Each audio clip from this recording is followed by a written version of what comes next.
ദൈവത്തിൻ്റെ അതിപരിശുദ്ധമായ നാമം വാഴ്ത്തപ്പെടുമാറാകട്ടെ. ഇന്ന് രാവിലെ സമയം ദൈവത്തിൻ്റെ ആത്മാവിന് നമ്മോട് അരുളി ചെയ്യുവാനുള്ള ദൈവവചനം യഗസ്കേലിൻ്റെ പ്രവാചക പുസ്തകം 36-ാം അധ്യായത്തിൻ്റെ 11-ാം വാക്യം. അതെ, ഞാൻ നിങ്ങളുടെ മനുഷ്യരെയും മൃഗങ്ങളെയും വർദ്ധിപ്പിക്കും. അവർ സന്താനപുഷ്ടിയുള്ളവരായി മാറും. ഞാൻ നിങ്ങളുടെ ഇടയിൽ ആളെ പാർപ്പിക്കും.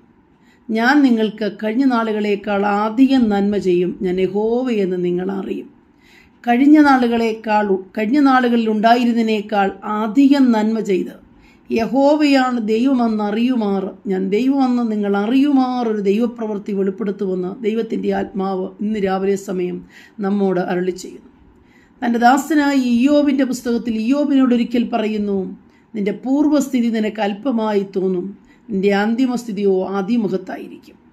കഷ്ടതയുടെ ശോധനകളിൽ കൂടെ, പ്രതികൂല സാഹചര്യങ്ങളിൽ കൂടെ ഒന്നിനും പ്രത്യാശയ്ക്ക് വകയില്ലാതിരിക്കുമ്പോഴും ദൈവത്തിൻ്റെ ആത്മാവ് ഇയ്യോബിനോട് സംസാരിക്കുന്നത്, നിന്റെ പൂർവ്വസ്ഥിതി, കഴിഞ്ഞുപോയ കാലം, ഇല്ലായ്മയുടെ കാലം, വേദനപ്പെട്ട കാലം, രോഗിയായി തീർന്ന കാലം, നിന്റെ ബുദ്ധിമുട്ടിൻ്റെ വേള വളരെ അല്പമായി നിനക്ക് തോന്നുമാറ് ഒരു അന്തിമ സ്ഥിതി, ഒരു ഭാവി ജീവിതം ഏറ്റവും ധന്യമായി നിനക്കുണ്ടാകും.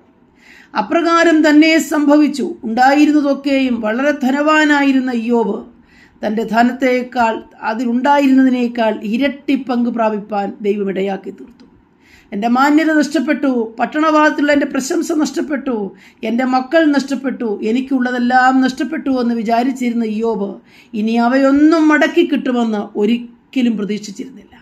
എന്നാൽ സർവശക്തനായവൻ്റെ വാക്കുകൾക്ക് മാറ്റം വരാതെ വണ്ണം നഷ്ടമായതെല്ലാം ഇരട്ടിയായി മടക്കി കൊടുത്ത് മാനിച്ചതുപോലെ ദൈവാത്മാവ് രാവിലെ സമയം നമ്മോട് പറയുന്നു, നമ്മളിൽ സന്താനപുഷ്ടികളെ ഉണ്ടാക്കും. അതേ, മൃഗസമ്പത്തുകളെ വർദ്ധിപ്പിക്കും. ദൈവം സകലത്തെയും വർദ്ധിപ്പിച്ച് ഒരു നന്മയുടെ അടയാളമാക്കി മാറ്റുമെന്ന് ദൈവത്തിൻ്റെ ആത്മാവ്.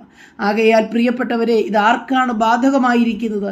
ഇസ്രായേലിനോട് ദൈവത്തിൻ്റെ പ്രവാചകനായ യഗസ്കേൽ പറയുന്ന പ്രവാചക ശബ്ദമെങ്കിലും ദൈവത്തെ അനുസരിക്കുന്ന സകല മനുഷ്യർക്കും ഈ ദൈവത്തിൻ്റെ തിരുവചനം ബാധകമാണ്. കർത്താവിനെ അനുസരിച്ച് ദൈവീയ കൽപ്പനകളെ പ്രമാണിച്ച് കർത്താവിൻ്റെ സന്നിധിയിലിരിക്കുന്ന ഭക്തന്മാർക്കുള്ള വിടുതലാണിത്. അങ്ങനെയെങ്കിൽ സമയം നിങ്ങൾ കർത്താവിൽ വിശ്വസിക്കുകയും കർത്താവായ യേശു ക്രിസ്തു എന്ന ഏക രക്ഷകനെ നിങ്ങളുടെ കർത്താവും ദൈവവുമായി സ്വീകരിച്ച് അവനെ ആരാധിച്ച് കൽപ്പനകളെ പ്രമാണിക്കുന്നുവെങ്കിൽ നമുക്ക് ഈ നന്മയിലേക്ക് കടക്കുവാൻ, ഈ നന്മ പ്രാപ്തമാക്കുവാൻ കഴിയും. ആമേൻ.